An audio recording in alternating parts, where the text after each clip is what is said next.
हैं जो उसके परमाणु ठिकानों पर हुए एयर स्ट्राइक के जवाब में थीं। ईरान से जंग के बीच इजराइल और मिस्र बॉर्डर पर सायरन बजने की आवाज सुनी गई। एक रिपोर्ट के मुताबिक साउथ के एक छोटे शहर एजूज में सायरन बजा। संभावना है ड्रोन घुसपैठ हो सकती है। ड्रोन घुसपैठ की आशंका के बीच रात में इलाट क्षेत्र के साथ साथ जॉर्डन घाटी क्षेत्र में भी कई सायरन बजे। ईरान में परमाणु स्थलों को निशाना बनाकर किए गए इजरायली हमलों के बाद तनाव बढ़ गया है। जानकारी कहती है इस हमले में ईरान के 78 लोगों की मौत हो गई है, जबकि 320 से ज्यादा लोग घायल हैं। वहीं ईरान के जवाबी हमले पर इजरायली पीएम बेंजामिन नेतन्याहू ने साफ कहा कि उनकी ओर से हमला जारी रहेगा और ईरानी परमाणु स्थल को निशाना बनाया जाएगा। आपको बता दें, इजरायल ने इस्फहान में ईरानी परमाणु स्थल पर हमला किया है। इस हमले का जवाब ईरान ने भी दिया और ईरान की ओर से दागी गई मिसाइलों में 2 इजरायली लोगों की मौत हो गई है।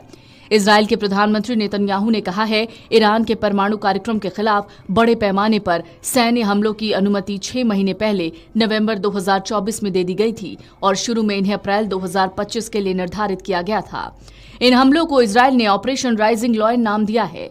वहीं ईरान से कुछ वीडियो भी सामने आ रहे हैं जिसमें ईरान का एयर डिफेंस सिस्टम इजरायल के हमलों को रोकता दिखता है।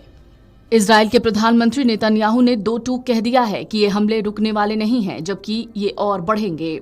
ईरान मिसाइल और ड्रोन हमले शुरू करने के बाद से रविवार सुबह तक इजरायल पर हुए हमलों में मरने वालों की संख्या बढ़कर 7 हो गई है।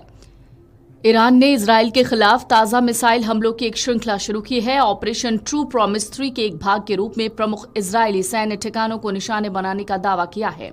ईरान ने शुक्रवार को तेहरान के परमाणु और सैन्य बुनियादी ढांचों पर यरूशलेम के हमलों की श्रृंखला के जवाब में शनिवार को इजरायल के खिलाफ जवाबी मिसाइल और ड्रोन हमले किए, जबकि इजरायल ने युद्धक विमानों का इस्तेमाल किया। ईरान ने ड्रोन और बैलिस्टिक मिसाइलों के साथ हमला किया है। जैसे ही ईरान ने जवाबी कार्रवाई की, उत्तरी इजरायल और इजरायल द्वारा कब्जा किए गए गोलान हाइट्स में हवाई हमले के सायरन बजने लग गए। नागरिकों से आश्रय लेने और सुरक्षित जगहों के पास रहने का आग्रह किया गया है। ऑपरेशन राइजिंग लॉयन के तहत इजरायली हवाई हमलों ने पहले ईरानी धरती को हिलाकर रख दिया और उसके रिवोल्यूशनरी गार्ड्स के प्रमुख हुसैन सलामी और सशस्त्र बलों के chief of staff general Mohammad Bagheri सहित कई शीर्ष सैन्य अधिकारियों को मार डाला। इजरायल और ईरान के बीच उच्च दाव वृद्धि मध्य पूर्व क्षेत्र के वर्षों में सबसे खतरनाक फ्लैश पॉइंट में से एक है।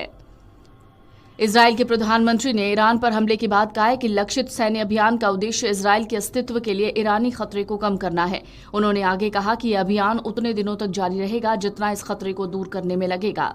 ईरान के सर्वोच्च नेता अयातुल्ला खामेनेई ने शुक्रवार को देश के वरिष्ठ जनरलों के प्रमुख परमाणु प्रतिष्ठानों को निशाना बनाकर किए गए हमलों में मारे जाने के बाद बलपूर्वक कार्रवाई करने और इजरायल से बदला लेने की कसम खाई है।